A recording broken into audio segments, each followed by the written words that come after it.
Quatuor Molinari, donc, comme tant d'autres auparavant, une intégrale qui fait date et qui s'ajoute à la série d'intégrales que fait le Molinari de toutes Mhm. sortes de compositeurs des temps modernes. Donc, Mhm. des aventures très intéressantes à chaque fois. Alors, cet album, cette musique de Giacinto Chelsea, son nom complet, qu'est-ce qu'elle a, cette musique de particulier? Qu'est-ce qui vous a intéressé là-dedans? Ah, c'est vraiment un monde absolument unique et fascinant. Il faut séparer quand même le premier quatuor avec les quatre autres parce que sa période de composition est vraiment divisée en deux grandes périodes. Et puis, bon, le premier quatuor appartient donc à cette première période où vraiment, un jeune compositeur, il se cherche comme beaucoup des compositeurs en début de carrière. Alors, c'est pas une musique, il a été influencé bien sûr par la seconde école de Vienne, Ouais, mais c'est Schoenberg, vraiment Weber. une œuvre inclassable. Là, il y a Ouais. de la tonalité, il y a de décaphonisme, il y a un peu de tout, mais il y a de tout, mais c'est pas encore Chelsea. Ensuite, il a vécu une grave crise psychologique, il a arrêté de composer, et quand finalement il s'est remis à travailler, il s'est concentré non plus sur des mélodies, mais sur la note. Alors, tout l'univers de la note, c'est un peu comme si on regardait une goutte d'eau au microscope, ça c'est la note, et on voit comme ça grouille à l'intérieur. Alors, c'est ce travail-là qu'il est allé faire. Il a commencé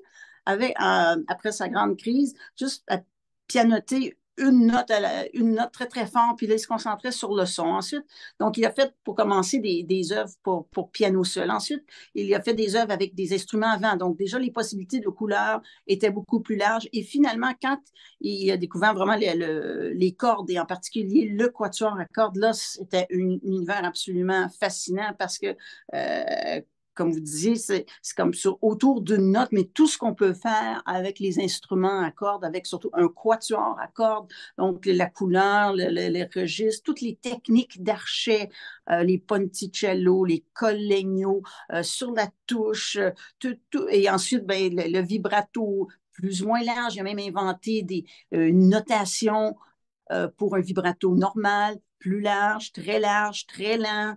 Et puis, qu'est-ce qui est intéressant aussi là, avec l'apport des cordes, c'est qu'on a toute on a la microtonalité avec les glissando. Donc, même si on fait un quart de ton, mais on glisse vers le quart de ton, on revient. Alors, ils mettent tout ça ensemble autour d'une note. Alors, imaginez, euh, c'est infini, les couleurs, les textures qu'on peut avoir. Alors, c'est presque, en fait, sur notre CD, on a fait dans l'ordre chronologique. Donc, on commence avec le premier quatuor, puis ensuite, on a fait son trio à cordes. Alors, là, c'est d'une grande simplicité la note, puis ça fluctue un peu. Il y a des malaises, à un moment donné, il y a des tensions avec les corps de ton, et ça se résout. Ah, on revient, oups, il y a quelqu'un qui se met à glisser ou à faire un vibrato ou à mettre un pizzicato. En tout cas, c'est vraiment autour de la note. C'est extraordinaire tout ce qu'on peut faire.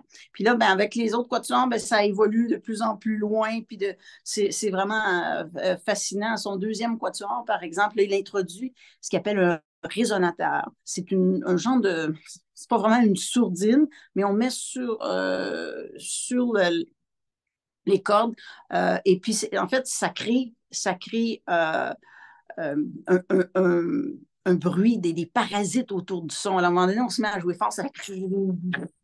Alors voilà encore une nouvelle couleur, parce que c'est comme s'il y en avait pas assez, il en ajoute.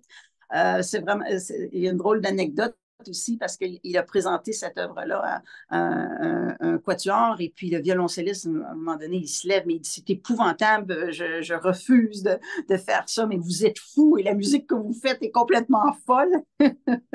Alors, c'est vraiment un univers unique en son genre. Et puis, même en particulier comme le deuxième quatuor et peut-être le troisième, il y a presque un côté méditatif aussi. Hein. Il se disait très mystique, euh, Chelsea, et puis pas un compositeur, mais un messager. Alors là, on peut vraiment écouter cette musique-là presque de façon zen. Oui, il y a des moments un peu plus tendus, mais c'est vraiment comme le son qui se transforme tranquillement. C'est un univers absolument fascinant.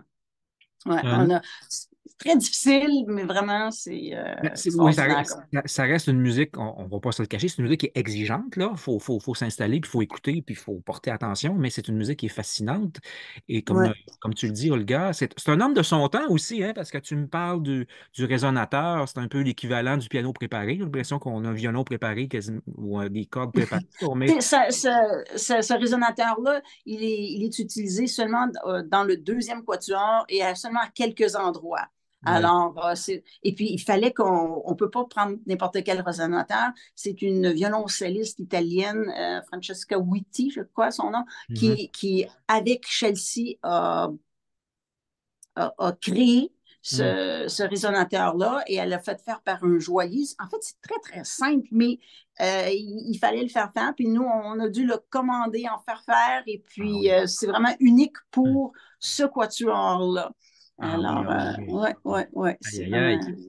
Ouais, Puis cette concentration sur une note, ça me fait aussi penser dans les arts visuels au monochromatisme, là, de Yves Klein, tout ça, où il se concentre sur une couleur, mais là, quand on regarde ben, tout ça sur le tableau, on Molinari. dit, ah, ben là, je veux dire, à gauche, à droite, en haut, c'est pas tout il y a des nuances, hein, je veux dire, selon le trait et puis tout ça. Bref, c'est vraiment quelque chose qui est dans l'air du temps de l'époque, dans Ben, cette ça nous touche beaucoup d'avant-garde. parce il y a quand même un lien un peu avec Molinari, les Ben oui, quantificateurs qui sont des Molinari. grands tableaux avec une couleur, puis des fois, il y a une petite ligne et puis qu'il y a une petite démarcation, puis on passe à une autre couleur.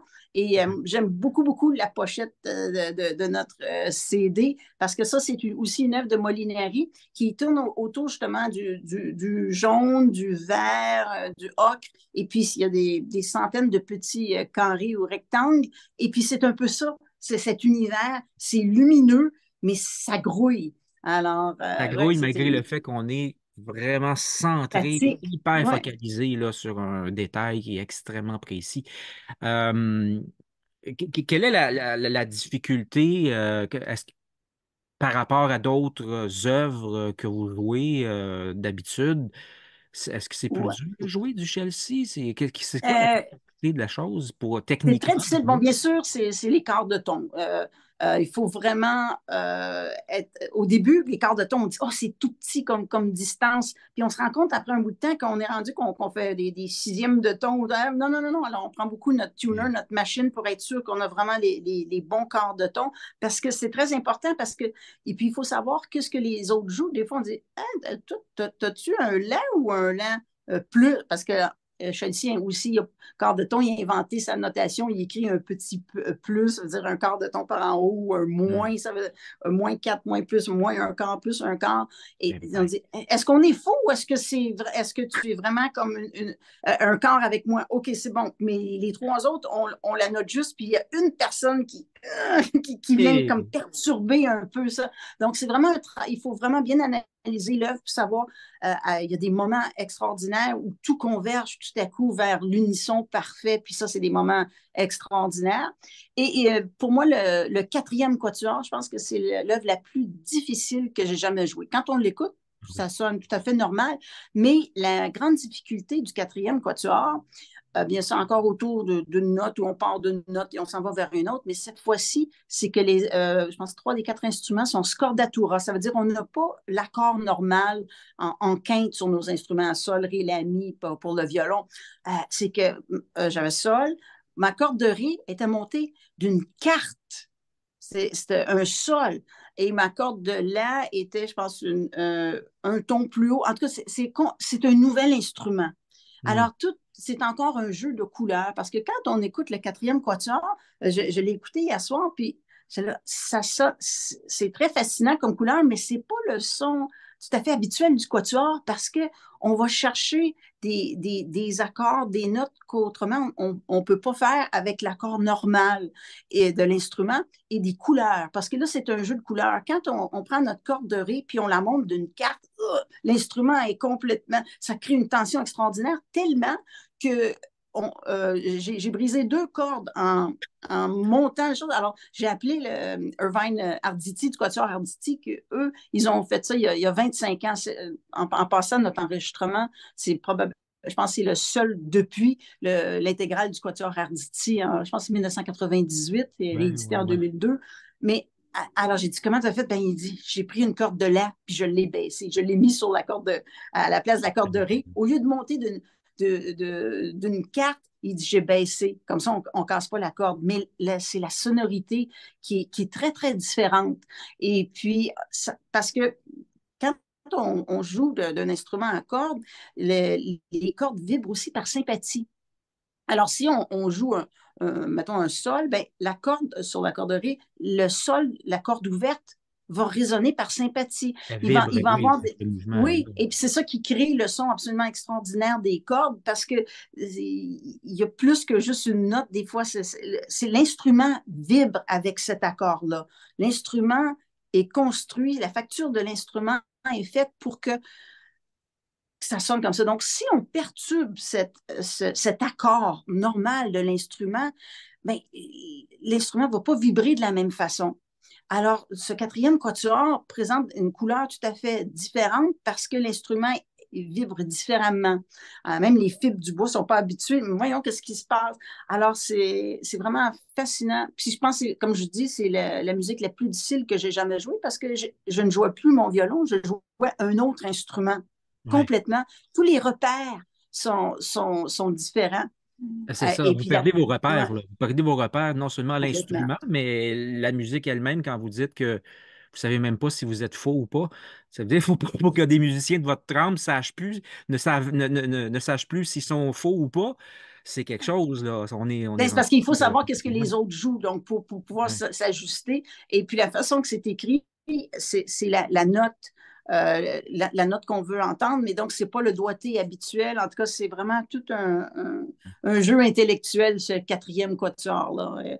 Ouais. Et puis son cinquième quatuor, qui est écrit quand même plusieurs années après le quatrième, c'est en fait sa dernière œuvre, la dernière œuvre de Chelsea. Puis c'est un peu son requiem, son propre tombeau. Il a écrit ça en hommage à un grand écrivain qui est mort. Et puis là, finalement, c'est aussi sa propre mort qui s'en venait. Et c'est une œuvre incroyable, juste autour d'une note. On fait un PID, un son grain, et c'est la désinence, c'est la note fa qui fluctue un peu, puis et qui s'éteint dans la pureté. Puis c'est comme ça pendant, je pense, 7 minutes. ouais, C'est vraiment fascinant. ouais. Toute l'originalité et la- tout ce qu'il peut faire autour de notes en tout cas les quatre derniers quatuors, c'est extraordinaire. Ouais.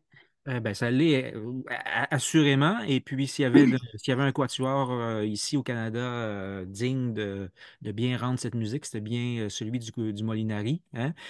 C'est gentil. Donc, on souhaite bien sûr la longue vie à cet album. Vous allez peut-être Mhm. jouer ça en concert également, je ne sais pas. On l'a déjà fait. On a déjà fait un événement, le Quatuor selon Chelsea en 2019. 19. Et puis, oui, puis c'est intéressant lors de ce concert-là parce que Chelsea était aussi un poète. Il a écrit des poèmes, plusieurs recueils de poèmes en français en plus. Alors, on avait fait un événement avec le musicien et aussi homme de théâtre Jean Marchand qui Hmm. lisait des poèmes qu'on avait choisis entre chacun des mouvements. Mais ce sont des poèmes tellement sombres, tellement intense. C'était vraiment une soirée Ouais, ouais. mémorable. Ouais, ouais. Ah oui. Alors, ouais, c'est Donc, ben, tout un monde. pour l'instant, le Chelsea, on va l'entendre sur l'album. Je répète qu'il est sorti Oui. le 7 juin dernier. Ça vient tout juste. Donc, sous Ouais. étiquette Atma, intégrale des quatuors à cordes et le trio à cordes de Chelsea, compositeur du 20e siècle, qui est mort, Ouais. je crois, en 1988. C'est bien ça? Oui, c'est bien ça. Oui, oui. Et voilà, Et- donc qui a passé le 20e siècle à peu près, et puis ouais, qui reste un des compositeurs les plus fascinants dans la modernité et dans l'avant-garde contemporaine. Merci beaucoup, ouais. Olga Merci à Ranzelmacher. Longue vous. Au vie au plaisir. Quatuor et à cet album. Merci beaucoup. Au revoir. Bye bye.